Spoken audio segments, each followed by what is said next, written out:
말씀을 보겠습니다. 창세기 9장 1절부터 7절까지 말씀을 나누겠습니다.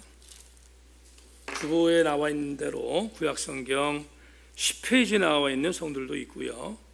어떤 성도는 26페이지에 있습니다. 참고하시기를 바랍니다.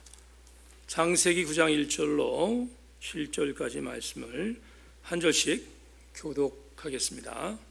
제가 한 절 읽고 여러분들 한 절 읽고 말씀 교독합니다. 하나님이 노아와 그 아들들에게 복을 주시며 그들에게 이르시되 생육하고 번성하여 땅에 충만하라.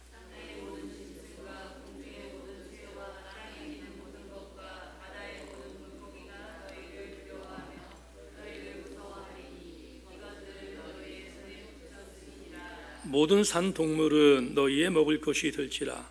채소같이 내가 이것을 다 너희에게 주노라. 내가 반드시 너희의 피 곧 너희의 생명의 피를 찾으리니 짐승이면 그 짐승에게서 사람이나 사람의 형제면 그에게서 그의 생명을 찾으리라.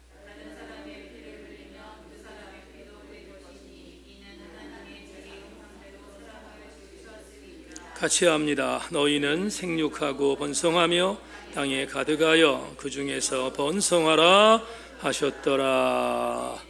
아멘, 아멘. 잠깐 기도하겠습니다. 하나님 감사합니다.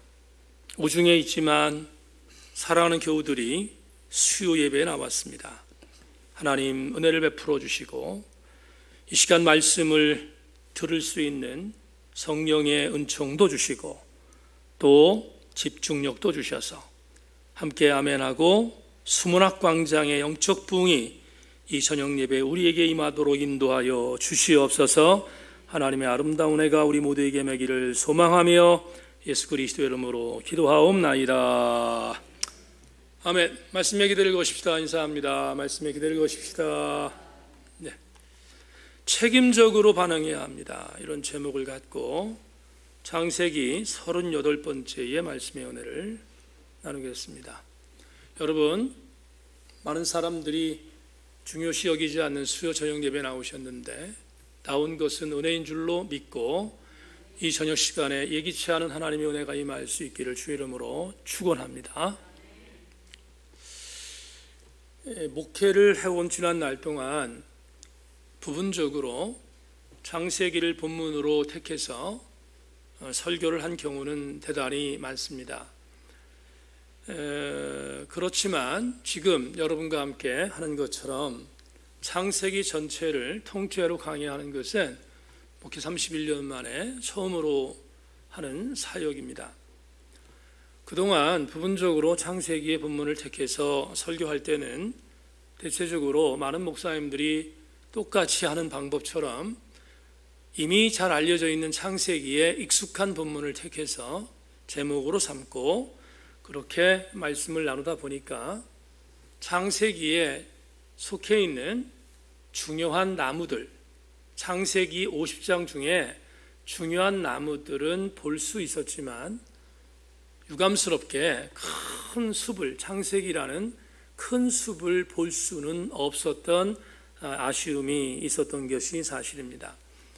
그런데 2021년 들어서 창세기 강의를 결심하고 여러분과 함께 오늘 38번째까지 진행할 수 있었던 것은 저에게는 대단히 큰 감사의 조건이 아닐 수 없는데 제일 큰 감사는 뭐냐 하면 창세기를 지금 통전적으로 읽고 있다는 것입니다.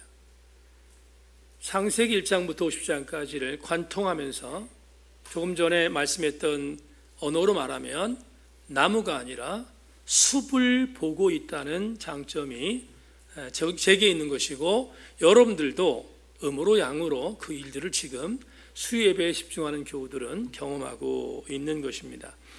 이렇게 통전적으로 성경을 읽는 그런 아주 대표적인 성경 중에 하나가 오늘 여러분과 함께 나눌 9장입니다.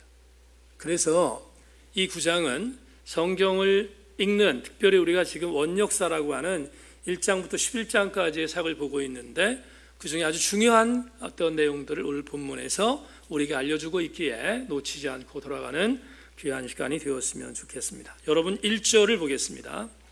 1절을 보면 같이 한번 읽어볼까요? 시작. 하나님이 노아와 그 아들들에게 복을 주시며 그들에게 이르시되 생육하고 번성하여 땅에 충만하라. 다 같이 아멘. 자, 이 구절을 왜 읽었습니다? 지금 9장 1절에서 읽었습니다. 근데 낯설지가 않습니다. 왜 낯설지가 않을까? 낯설지 않은 이유를 여러분들이 알아야 됩니다. 아는 성도가 그래도 참 대견한 성도라고 생각합니다. 왜냐하면 지금 읽은 9장 1절은 이미 우리가 1장에서 읽었던 구절이기 때문에 그렇습니다. 창세기의 천지창조의 사역을 우리가 함께 나눌 때 1장에서 이 구절과 비슷한 게 아니고요. 이 구절입니다. 이 구절을 우리가 이미 읽었습니다. 제가 여러분들에게 그 증거를 드리겠습니다. 창세기 1장 26절 30절 자막 보십시오, 여러분. 하나님이 이르시되 우리의 형상을 따라 우리의 모양대로 우리가 사람을 만들고 그들로 바다의 물고기와 하늘의 새와 가축과 온 땅과 땅에 끼는 모든 것을 다스리게 하자 하시고 하나님이 자기 형상 곧 하나님의 형상대로 사람을 창조하시되 남자와 여자를 창조하시고 하나님이 그들에게 복을 주시며 하나님이 그들에게 이르시되 생육하고 번성하여 땅에 충만하라. 땅을 정복하라. 바다의 물고기와 하늘의 새와 땅에 움직이는 모든 생물을 다스리라 하시니라. 하나님이 이르시되 내가 온 지면에 씨 맺는 모든 채소와 씨 가진 열매 맺는 모든 나무를 너희에게 주노니 너희에게 먹을 거리가 되리라. 또 땅의 모든 짐승과 하늘의 모든 새와 생명이 있어 땅에 기는 모든 것에게는 내가 모든 푸른 풀을 먹을 거리로 주노라 하시니 그대로 되니라. 여기에 하나님께서 인간을 창조하셨던 6번째 날이 기록되고 있는데요. 그런데 6일째 하나님이 인간을 창조하실 때 아담과 하와를 창조하시기 전에 이렇게 말씀하셨습니다. 내가 지금부터 만들 인간은 우리의 형상으로 만들 거다. 이렇게 말씀하셨잖아요. 우리 형상으로 만드는데 만들고 난 뒤에 내가 그들에게 이렇게 명령할 거야. 이렇게 명령할 거야. 이렇게 명령이라고 말씀했지만 사실은 복입니다. 내가 그들을 이렇게 복 줄 거야. 이렇게 말씀하셨어요. 프로젝트입니다. 인간을 만들고 나신 하나님의 프로젝트인데 그 프로젝트의 가장 중요한 내용이 오늘 9장 1절에 본 내용이에요. 9장 1절에서 말했던 것처럼 이렇게 말씀했습니다. 생육하고 번성하고 땅에 충만하라. 오늘 본문이 이걸 다시 복기하죠. 근데 중요한 건 뭐죠? 하나님께서 창세기 1장에서 천지를 창조하신 뒤에 인간을 만드시고 난 뒤에 주신 복이 생육하고 번성하고 땅에 충만하고 땅을 정복하라는 것이었는데 오늘 본문은 여러분 이미 하나님께서 천지를 창조하셨을 때 모든 피조물들, 모든 피조의 세계를 멸하셨잖아요. 완전히 멸하셨잖아요. 홍수로 인하여 완전히 멸하신 거예요. 그런 뒤에 오늘 9장 1절은 홍수가 끝난 뒤에 살아남은 노아에게 주신 복이니까 어떤 의미로 바라보면 이 복은 새롭게 시작하는 제2의 창조일 수 있다. 이렇게 여겨지는 거죠. 그러니까 새롭게 시작하신 제2의 창조의 역사 중에 역시 하나님은 아담과 하와를 만드실 때와 동일하게 살아남은 노아와 그의 가족 7명에게 똑같은 복을 허락하셨어요. 땅을 정복하고 생육하고 번성하고 이렇게 똑같은 복을 주셨단 말이죠. 그러니까 1장에 있는 하나님의 축복과 9장에 있는 축복은 이어지고 있음을 여러분들에게 말씀을 드립니다. 그런데 하나님이 이렇게 복을 주셨는데 아시는 것처럼 인간이 배반을 해서 홍수 심판을 통해서 멸하셨습니다. 그리고 두 번째의 복을 주셨는데 아주 미묘한 것이 있습니다. 어떤 미묘한 것이 있냐면 오늘 본문 2절과 3절을 여러분 따라오십시오. 이건 조금 다릅니다. 잘 따라오시기 바랍니다.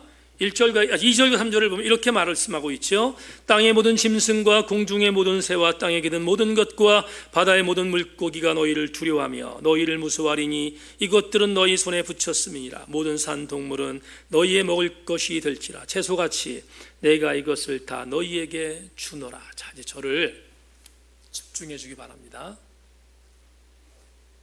창세기 1장에서 하나님이 아담과 하와를 만드신 뒤에 모든 동물들과 함께 복을 주시면서 하셨던 것이 있어요. 뭐냐 하면 인간과 동물에게 내가 너희들에게 먹을 거리로 모든 식물을 줄 거다 이렇게 말씀하셨어요. 1장에 나오는 축복은 그렇습니다. 그런데 오늘 본문은 9장이잖아요. 제2의 창조와도 같은 홍수가 끝난 뒤라고 했습니다. 근데 똑같이 노아와 노아의 식솔들에게 복을 주셨다고 했어요. 똑같이 복을 주셨어요. 그런데 한 가지가 바뀝니다. 뭐가 바뀌었는가? 홍수 이후에는 동물들에게 복을 주시지 않아요. 천지창조 때는 동물들에게 복을 주셨다고요. 똑같이 식물을 먹을 거리로 줄 거다 이렇게 말씀하셨는데 오늘 9장에서는 동물들에게는 복이 없어요. 그리고 나서 노아와 7명의 식솔들에게 아주 묘한 복을 주셨는데 뭐냐? 이전에 너의 조상이었던 아담과 하와 그때는 식물만 먹을 수 있도록 했던 먹을거리를 우리 지난주에 봤잖아요. 노아가 홍수 심판이 끝나고 나서 테바에서 나온 뒤에 제물을 지어서 번제를 드렸던 것처럼 그 동물들 있잖아요. 동물들, 번제로 드렸던 동물들, 그러니까 테바 안에 있었던 동물들, 그 동물들을 먹을거리로 주겠다 이렇게 말합니다. 다시 얘기하면 노아의 홍수 이후에 하나님은 인간에게 식물만 먹을거리로 주는 것이 아니고 동물도 먹을거리로 주었음을 오늘 본문이 우리한테 말하고 있어요. 그러면 이건 무엇을 전제하냐면 한 가지를 전제하는 거예요. 인간과 동물의 관계가 평화롭지 않을 것이라는 예고입니다. 그렇지 않겠어요? 하나님께서 인간에게 동물을 먹을 거리로 줬다는 것은 노아의 아들들이 동물을 살해할 수 있는 권리를 준 거잖아요. 죽일 수 있는 권리를 준 거라고요. 그러면 어떤 관계가 형성되냐면 동물들은 인간에게 죽지 않기 위하여 인간을 해할 것이고 반대로 약육강식의 논리에 의해서 약한 동물들은 인간을 피할 것입니다. 그렇겠죠. 그래서 천지창조에 인간에게 주었던 복과 홍수 이후에 인간에게 주었던 복은 이렇게 관계가 다르다는 사실을 오늘 본문이 우리에게 알려주고 있습니다. 그런데 또 한 가지 중요한 것이 있습니다. 이렇게 동물들을 먹을 거리로 주셨어요. 분명히 2절과 3절에서 먹을 거리로 주셨다고요. 근데 전제가 있어요. 자, 4절 5절 보겠습니다. 이제 다시 한 번만 또 따라옵시다. 4절 5절. 그러나 고기를 그 생명되는 피째 먹지 말 것이니라. 내가 반드시 너희의 피 곧 너희 생명의 피를 찾으리니 짐승이면 그 짐승에게서 사람이나 사람의 형제면 그에게서 그의 생명을 찾으리라. 자, 노아와 노아의 식솔들에게 동물을 살해할 수 있는 권리를 줬습니다. 먹을 거리였으니까. 그런데 대전제가 있습니다. 고기는 먹되 피를 먹지 말라는 것입니다. 동물을 죽였는데 동물을 죽인 뒤에 고기는 먹지만 피를 먹지 말라고 말합니다. 만약에 이 피를 먹으면 그 피를 먹은 그 사람에게 그 피의 대가를 찾겠다. 대단히 엄격한 제한 조건이에요. 대단히 무서운 거죠. 동물의 피를 먹고 그 먹은 것이 발각되면 하나님께서 그 핏값을 그 사람에게 찾을 것이다. 그러니까 엄격하게 금지한 거예요. 먹지 말라. 그러면 병 주고 약 주는 것이 아닌가 하는 생각이 들 정도로 아예 동물을 죽이지 말라고 하지 뭐 피까지 먹지 말라고 하는가 이렇게 반론할 수 있겠는데, 여기에는 대단히 중요한 신학이 들어있습니다. 왜 동물의 피를 먹지 말라고 했을까? 그 이유는 피는 인간의 것이 아니기 때문입니다. 피는 생명인데 생명은 그 소유자가 하나님이시기 때문입니다. 그러니까 인간이라 하더라도 피를 먹지 말라고 하신 명령은 동물의 소유권, 동물의 주인이 인간이 아니라 하나님 것을 강조하고 있어요. 월권하지 말라는 거예요. 또 한 가지 대단히 중요한 말씀이 나오는데요. 여러분, 오늘 우리가 읽은 5절의 말씀 다시 한번 보겠습니다. 5절을 다시 한번 봅니다. 5절, 6절을 제가 같이 읽을게요. 따라 같이 오십시오. 5절, 6절 한꺼번에 읽겠습니다. 제가 내가 반드시 너희의 피 곧 너희의 생명의 피를 찾으리니 짐승이면 그 짐승에게서 사람이나 사람의 형제면 그에게서 그의 생명을 찾으리라. 6절 보십시다. 다른 사람의 피를 흘리면 그 사람의 피도 흘릴 것이니 이는 하나님이 자기 형상대로 사람을 지으셨습니다. 이제 한술 더 떠서 하나님께서 노아에게 명령합니다. 분명히 동물을 죽이는 권한은 주었지만, 동물의 고기를 먹을 수는 있지만 동물의 피를 먹지 말라고 하신 하나님은 또 하나 6절에서 엄격한 명령을 내리십니다. 뭐냐 하면 사람에게 피를 흘리게 하면 안 된다는 거예요. 사람에게 피를 흘린다는 말은 직역하면 무슨 뜻이냐면 인간이 인간을 절대로 살해하면 안 된다는 거예요. 죽이면 안 된다는 거예요.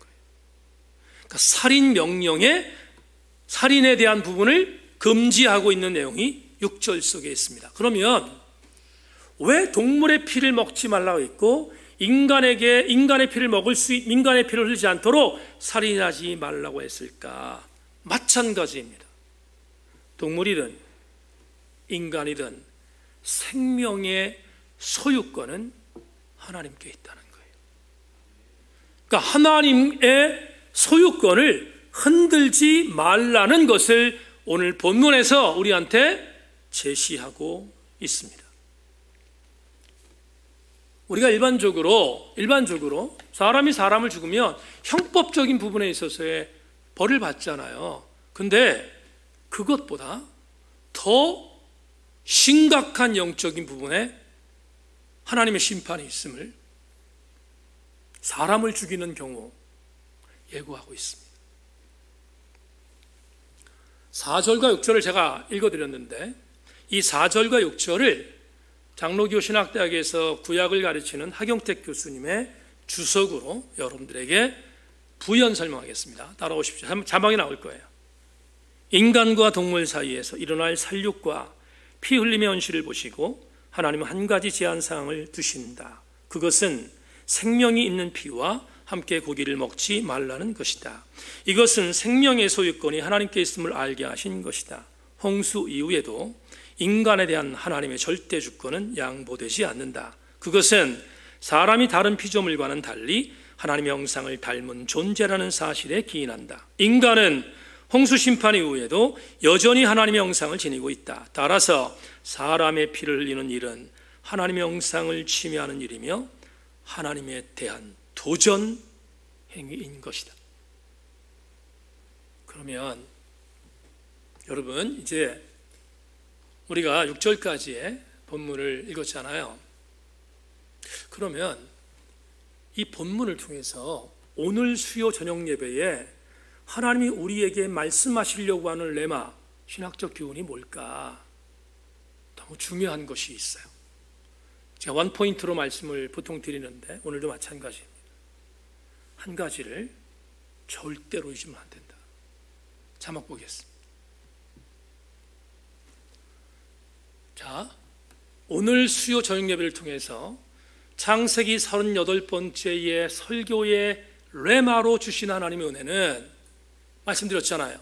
인간과 동물의 소유권이 전적으로 하나님께 속해 있기 때문에 인간은 거기에 상응하는 책임적 반응하는 삶을 살라는 명령이 이 안에 담겨 있어요. 책임적 반응의 삶을 살아야 한다. 제가 좋아하는 문구 중에 하나가 책임적 반응이다 하는 얘기를 여러 번 드렸습니다. 적어도 말이에요. 내 삶의 주인이 하나님이라 하는 것을 인정하는 사람은 인간이 해야 할 책임적 반응에 최선을 다합니다.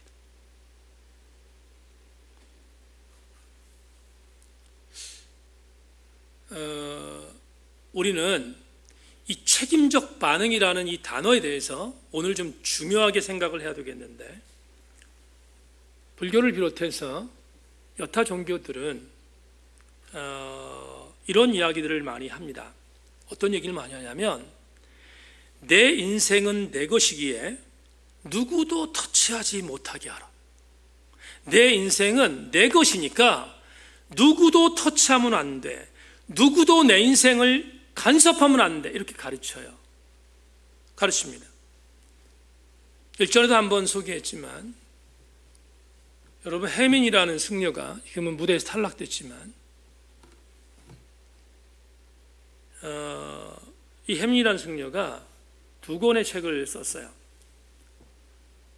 제가 갖고 있는 게 2권인데 이 2권의 책들이 얼마나 열광적인 그런 인기를 얻었는지 보여주는 대목이 있는데요. 제가 첫 번째 구입했던 책이 어떤 책이냐면 멈추면 비로소 보이는 것들이라는 책이거든요. 해민 스님이 쓴 게. 근데 제가 오늘 이제 설교 준비를 하기 위해서 그 책을 꺼내서 그 앞에 인쇄된 걸 봤는데, 제가 갖고 있는 책이 729세예요. 근데 초판 1세가 나온 게 1년 전이야. 그러니까 1년 뒤에 산 책인데 729세입니다. 이게 무슨 말인지 잘 못 알아들을 수 있을 것 같아요. 여러분, 일반적인 작가들은 1세에서 2세 넘어가기가 하늘에서 별따기예요. 제가 한강이라는 작가가 쓴 소설을 지난 주간에 신청해서 어저께 받았는데, 그렇게 한강과 같은 그런 아주 유명한 작가가 글을 쓰면 엄청나게 팔려가는데, 이때 해민도 그랬습니다. 두 번째 책은 무슨 책이냐면, 제가 갖고 있는 책이 완벽하지 않은 것들에 대한 사랑이라는 책인데요. 이건 더 놀랍습니다. 제가 확인해 봤어요. 설교 준비 때문에. 제가 갖고 있는 책이 43세입니다. 43세인데 1세가 나온 게 2개월 전이에요. 2개월 전에 나온 게 1세였어요. 근데 2개월 만에 43세가 나왔으니까 이거는 기적 같은 일이에요. 어마어마한 일이라고요. 근데 어떻게 이렇게 책이 많이 팔렸지? 해민 스님이 했던 말 때문에. 먼저 멈추면 비로소 보이는 것들에 나와 있는 글. 해민이 이런 말을 합니다. 그 누구에게도 내 인생의 결정권을 주지 마십시오. 내가 내 삶의 주인입니다. 부처님도 예수님도 그 어떤 성스러운 스승이라도 나 자신부터 있었기 때문에 그분의 성스러움도 존재하는 것입니다. 누구보다도 나를 더 사랑하십시오. 두 번째, 완벽하지 않은 것들에 따른 사랑. 한정판으로 나온 최고급 명품도 똑같은 것이 수십 개씩 만들어져 나옵니다. 그러나 나라고 하는 명품은 세상 하나밖에 없어요. 하나뿐인 개성 있는 나라는 명품을 아껴주세요. 여러분, 이 책이 나왔을 때 이 글을 읽는 사람들이 정말 열광했던 이유가 무엇인지 안 봐도 비디오입니다. 왜 그런가 하면 대한민국이 이 당시에 우울증의 척도가 OECD 국가에서 1등이었으니까, 그러니까 정말 살기 싫은 나라 중에 하나였기 때문에 이 책이 나왔을 때 수많은 사람들이 열광했어요. 그런데 제가 이 문장 자체를 놓고 보면 동의해요. 여러분, 이 목사도 타종교의 성직자인 혜민이 그가 나중에 어떤 불미스러운 일 때문에 지금 무대에서 탈락됐지만 이렇게 얘기한 내용 자체에 대한 문장을 얘기하면 저도 부분적으로 동의해요. 존중해야지 나를. 왜냐하면 자존감이 떨어진 시대에 살고 있는 사람들에게 이 정도의, 더군다나 성직자가 이렇게 말하면 얼마나 열광하겠냐 이 말이에요. 그러니까 729세가 나가고 43세가 나가는 거예요. 찍으면 나가는 거예요. 찍으면 엄청나게 나가는 거예요. 왜? 이게 성경같이 들리는 말씀이니까. 제가 조금 전에 말씀드렸지만 일부분 동의합니다. 그런데 한 부분을 동의하지 못합니다. 그게 이제 불교의 성직자와 기독교의 성직자가 같이 갈 수 없는 이유 중에 하나입니다. 저는 부분적으로 혜민의 말을 동의한다고 했는데 왜 부분적으로 혜민의 말을 절대로 동의할 수 없느냐? 이것 때문입니다. 조금 전에 말했어요. 이 세상에 단 하나뿐인 나를 존중하라는 것, 정말로 여러분 아멘 해야 돼요. 격려할 말이에요. 그리고 나도 그렇게 살고 싶어집니다. 틀린 말이 아니니까. 그런데 왜 제가 혜민이 했던 이 말에 대해서 한 부분을 절대로 동의할 수 없느냐 하면 이런 뜻입니다. 나는 나를 존중하고 아껴야 하지만 그래도 내 인생의 결정권, 내 인생의 소유권이 내게 있지 않다는 것을 확신하기 때문에. 그러면 어떻게 매치를 하냐? 이렇게 매치해야 돼요. 내가 나를 존중하는 것은 하나님이 나를 붙들어 주시기 때문에 존중하는 거예요. 혜민의 말과는 전혀 달라요. 내가 나를 사랑하는 것은 주께서 나를 사랑하는 나이기 때문에 사랑하는 거예요.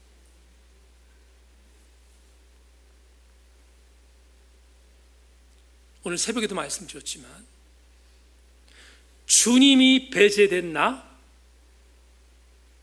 아무것도 아니에요. 여러분, 나라는 존재는 정말 아무것도 아닌 존재잖아요. 오죽하면 시편 기자가 이렇게 말하잖아요. 우리 인생이라는 것은 아침 안개와 같다. 베드로는 뭐라고 말하죠? 우리 인생이 뭐냐? 그냥 들에 있다 피는 들풀과 같다. 이렇게 말하잖아요. 야고보 기자가 뭐라고 말합니까? 우리 인생은 아침 안개와 같다고 시편 기자의 말을 인용하잖아요. 그러니까 우리가 우리 스스로를 바라보면 정말 별 볼 일 없는 거죠. 아무것도 아니야. 근데 왜 나를 존중해야 되는가? 혜민의 말대로 나를 존중하는 것은 내가 위대한 존재니까 존중하는 것이 아니라 나 같은 존재를 사랑하신 하나님 나를 귀하게 여기니까 나를 존중해야 되는 거야. 여러분, 이것은 양보해서는 안 돼요. 양보할 걸 양보해야지. 주님이 나를 사랑하지 않는다면 나는 아무것도 아니기 때문에 그렇습니다. 절대로 존중받을 만한 존재가 아니기 때문입니다. 제가 오늘 이 부분을 제 페이스북에 올려놨더니 친구 한 명이 주체적으로 사는 것에 대한 부분을 살아가는 사람이 그렇게 많지 않다 이렇게 댓글을 달아놨는데, 제가 이런 생각이 들었어요. 그렇다. 주체적으로 살아가는 사람이 얼마나 돼요? 별로 없잖아요. 근데 그리스도인들 얼마나 복잡한 사람들입니까? 나는 별 볼 일 없어. 주체적으로 살아갈 수 있는 능력도 없어. 그런데 나 같은 것을 사랑하시는 분이 주님이니 여러분, 내가 얼마나 존중받아야 할 존재이겠습니까? 근데 순서가 바뀌면 안 돼요. 주님이 없는 나를 존중하는 것은 그건 동의할 수 없어요. 책임적 반응이 뭔가? 책임적 반응은 나는 아무것도 아니야. 그런데 나 같은 것을 주님이 사랑하셔서 구원하셨다면 그 구원받은 자로서 내가 구원받은 자답게 살아가는 것이 책임적 반응이다, 이 말이에요.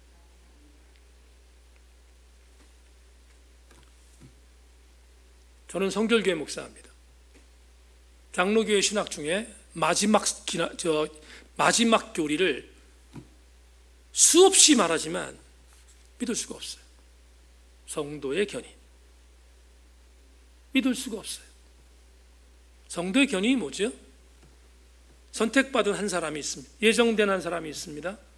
근데 그 사람이 하나님께서 택하셔서 구원했어요. 근데 살다 보니까 그 사람이 세상이 좋아서 타락했어요. 타락했는데 하나님이 택하신 예정된 백성이니까 그 사람을 회개시켜서 반드시 다시 은혜의 자리로 견인하셔서 그를 구원시킨다가 성도의 견인입니다. 얼마나 멋있는 교리인지 몰라요. 택함 받은 사람 입장에서는 얼마나 멋있는 교리입니까? 근데 제가 성도의 교리를 믿지 않는 이유는 뭐냐 하면 전 그러면 하나님을 믿을 수 없을 것 같아요. 왜? 하나님 공평하시지 않아. 이래야 공평해요. 하나님께서 자연인인 나를 하나님의 전적인 은혜로 구원해 주셨어요. 장로계 목사님 말하는 것좀 똑같이 나도 그걸 믿어요. 자연인이었던 나, 죽을 수밖에 없었던 나, 근데 내가 구원받을 수 있는 자격이 있어 구원받은 게 아니잖아요. 전적인 하나님의 은혜잖아. 전적인 하나님의 은혜로 나를 구원하셨다고요. 얼마나 감사한 일입니까? 근데 웨슬리가 말했던 것처럼 구원받았다면 그때부터는 자유의지로 하나님께서 나에게 요구하신 것이 있어요. 만약에 내가 타락하면 내가 다시 회개하기를 원하시고 내가 범죄했으면 돌이키기를 원하시는 하나님의 자유의지가 있다고요. 주신 자유의지가. 그러면 그 자유의지에 합당하게 내가 하나님의 은혜를 깨닫고 내가 회개하면 그때 주님이 진짜로 견인하시는 거야. 그때 견인하신다고요. 그때 나는 회개도 하지 않았는데 하나님께서 견인한 게 아니라 내가 하나님께서 구원해 주신 것을 잊어버리고 타락했는데 내가 깨닫고 하나님의 은혜에 견인돼가는 그 은혜를 나는 믿는다 이 말이에요. 그건 진짜로 성도의 견해지. 물론 헬빈은 이렇게 말합니다. 그 깨닫게 하는 것을 하나님이 아신다. 그러면 인간이 하시는 게 아무것도 없어요. 다시 한번 강조하지만 우리 인간은 구원받은 자로서 책임적 반응에 최선을 다해야 한다. 그게 제 신앙 고백이에요. 노아에게 하나님께서 다 주겠다. 다 준다. 심지어 동물들을 먹을 거로 주겠다. 두 가지는 하지 말아라. 피를 먹지 말고 인간을 죽이지 말아라. 여러분, 그것까지 범죄하면 하나님은 노아를 구원하신 목적에 대해서 그 목적에 부합하지 않을 거 아니냐 이 말이에요. 그러니까 이런 마지노선을 준 것은 하나님께서 무엇을 노아에게 요구하셨는가? 노아야, 내가 너를 전적인 은혜로 구원했으니 이제부터는 너는 내가 구원한 백성으로 책임적 반응을 실천하며 살라는 거잖아요.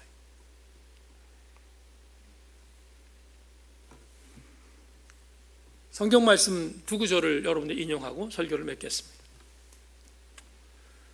마태복음 8장 1절로 13절 말씀을 보면 공교롭게 예수님께서 산상수원에서 말씀을 증거하시는데 산에서 내려오셨어요. 육지로 내려오십니다. 이제 평지사역이 이루어집니다. 근데 내려오자마자 두 사람을 만나요. 두 사람을 만납니다. 그게 마태복음 8장에 나오는데요. 1절부터 4절까지 뭐가 나오냐면 한센병, 문둥병입니다. 한센병 환자가 주님을 찾아와서 나를 살려달라고, 고쳐달라고 요구하는 게 나옵니다. 그러자 주께서 그의 손을 안수하여 몸을 대십니다. 안수하셔서 그의 한센병을 고쳐주신 장면이 1절부터 4절에 나와요. 그 다음에 5절부터 13절은 여러분 너무 잘 아시는 백부장의 기도가 나옵니다. 백부장의 요청이 나와요. 자기 하인 중에 한 명이 병들어 죽게 되었는데 주님께 찾아옵니다. 찾아와서 내 하인이 병들어 죽게 됐으니까 고쳐달라고. 그러자 주님이 그렇게 말씀하시잖아요. 그래, 알았다. 네 하인 있는 곳을 가자. 그랬더니 아이고 주님 오시지 마세요. 이 자리에서 말씀만 하시면 됩니다. 엄청나게 어마어마한 고백을 합니다. 성경은 말합니다. 주께서 놀라셨다. 놀랍게 여겼다. 그리고 그 백부장의 믿음을 보고 말씀으로 선포하세요. 내 하인의 병이 나았다. 그래서 하인의 병이 나은 줄을 알고 내려가는데 가인과 같이 있었던 사람이 올라오는데 병이 나았다고 하는, 성경에 뭐라고 말합니까? 주님 말씀하신 시기와 하인이 나은 시간이 맞았더라. 우리 교회는 요새 아멘도 안 해. 그렇잖아요. 이 두 가지의 기사가 실려 있어요. 마태복음 8장에 이 두 가지의 기사가 실려 있어요. 근데 제가 왜 이걸 오늘 여러분들께 소개하는가? 이유가 있습니다. 산에서 산상수를 마치고 주님 내려오셨다고 했습니다. 마태복음 1장을 보면 마태복음 8장 1절을 보면 기가 막힌 말씀이 나와요. 2절에 보시면 2절 이런 말씀이 있습니다. 한 나병 환자가 나와 절하며 이르되 주여 원하시면 저를 깨끗해 하실 수 있나이다 하거늘. 제가 NIV 영어 성경을 봤더니 이 한 나병 환자라고 하는 이 내용에 앞에 부정관사가 정확하게 쓰여 있어요.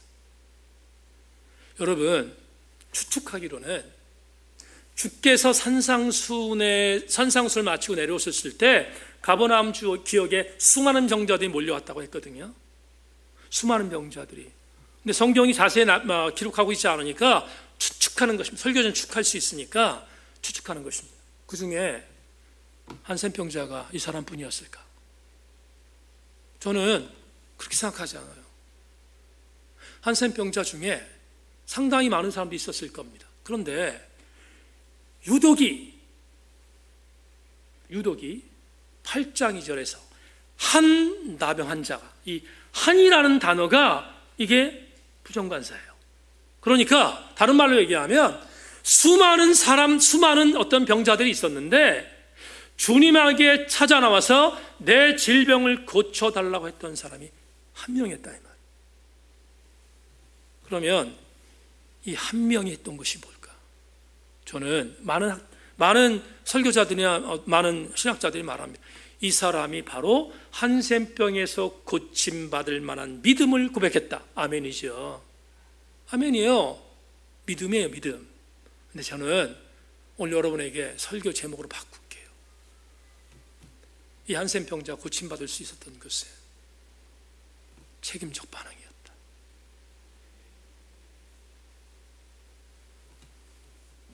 한 명 더, 백부장 같지 않습니까? 이 사람 믿음이 있었던 사람이잖아요. 그런데 자기 하인을 고쳐달라고 주님에게 청합니다. 근데 이 사람의 책임적 반응이 뭐죠? 말씀만 하세요. 우리 집에 오지 마세요, 주님. 감히 우리 집에 들어올 생각하지 마세요. 내가 주님을 모실 정도로 주님은 그렇게 뭐라고 할까? 이렇게 제가 모시면 제가 격을 잊을 것 같고요. 제가 예의가 없을 것 같아요. 주님의 능력은 그 정도가 아닙니다. 여기서 말해도 됩니다.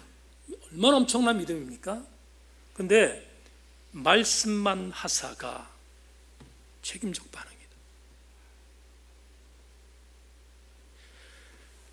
여러분에게 이렇게 은혜를 드리고 싶습니다. 노아의 홍수 이전에 인간에게 똑같이 주어진 것은 생육해라, 번성해라, 땅을 정복해라, 다스리라.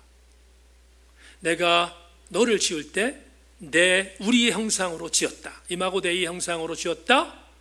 그러니까 그렇게 하라 명령하셨는데 인간이 싸그리 배반했습니다.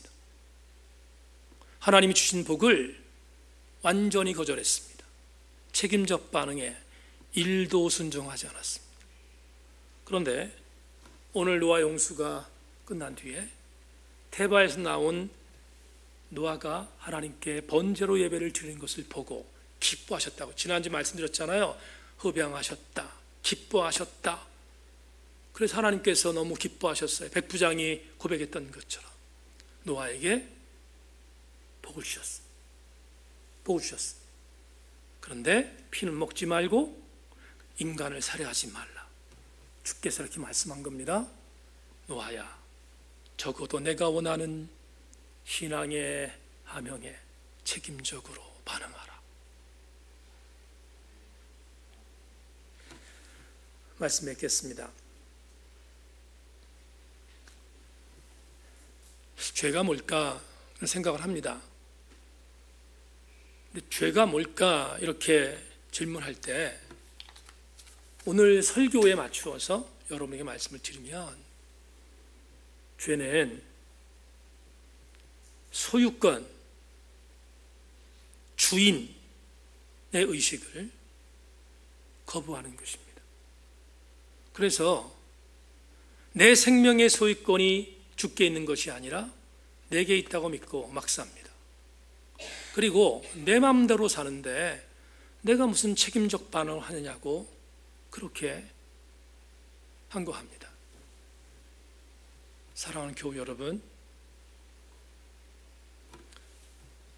내 소유권은 내게 있지 않습니다. 주님께 있습니다. 주님이 나의 주인이십니다. 그렇다면 우리는 책임적 반응으로 주께서 나의 주인인 것을 인정하고 반응해야 되지 않겠습니까? 그게 오늘 저와 여러분들이 가져야 할 은혜입니다. 예언자 이사야가 이사야서 43장 1절에서 이렇게 하나님의 신탁을 유다 백성들에게 전합니다. 야곱아, 너를 창조하신 여호와께서 지금 말씀하시느니라. 이스라엘 너를 지으신 이가 말씀하시니라. 너는 두려워하지 말라. 내가 너를 구속하였고 내가 너를 지명하여 불러나니 너는 내 것이다. 주님은 나의 소유자이심을 명심하고 우리 모두와 함께 책임적 반응으로 주님의 뜻대로 살아가는 우리 모든 교우들이 되기를 소망합니다.